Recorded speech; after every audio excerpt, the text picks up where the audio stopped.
સુરતના ring road ખાતે આવેલી શિવશક્તિ માર્કેટમાં લાગેલી આગ 36 કલાક બાદ કાબૂમાં આવી છે, જોકે તમામ દુકાનો બળીને ખાક થઈ ગઈ છે।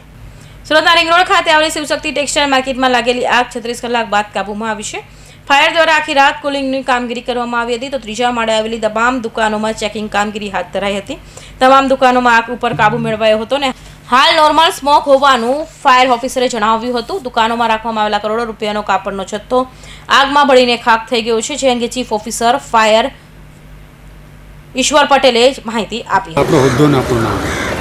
હું Ishwar Patel, incharge deputy chief fire officer, Surat fire વિભાગ। કેટલી કલાકો પછી આગ કાબૂમાં? સમથિંગ જે સવારે 25 તારીખે જે સવારે 8 કલાકે આગની શરૂઆત થઈ હતી ત્યારથી લઈ અને 46 કલાક બાદ આગને કંટ્રોલ કરી લેવામાં આવી છે અને હાલમાં સંપૂર્ણપણે આગ કંટ્રોલમાં છે અને ફાયર ડિપાર્ટમેન્ટને સ્ટેન્ડ બાય પોઝિશનમાં રાખેલ છે। દુકાનો બળી ગઈ છે અને કેટલા સમથિંગ જે તમે સામેના ભાગ જે જોયો છો તે આખો ભાગ બચી જવા પામેલ છે, એટલે 70% જેવી દુકાનો બળી એને ખાક થઈ જવા પામેલ છે અને 30% જેવી દુકાનો જે છે જે બચી ગયેલ છે, સંપૂર્ણપણે સેફ છે।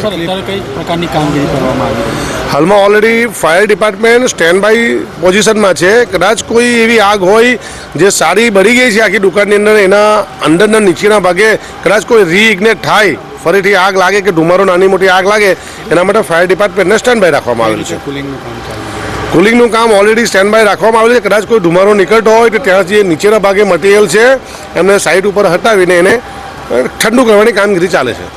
Okay sir.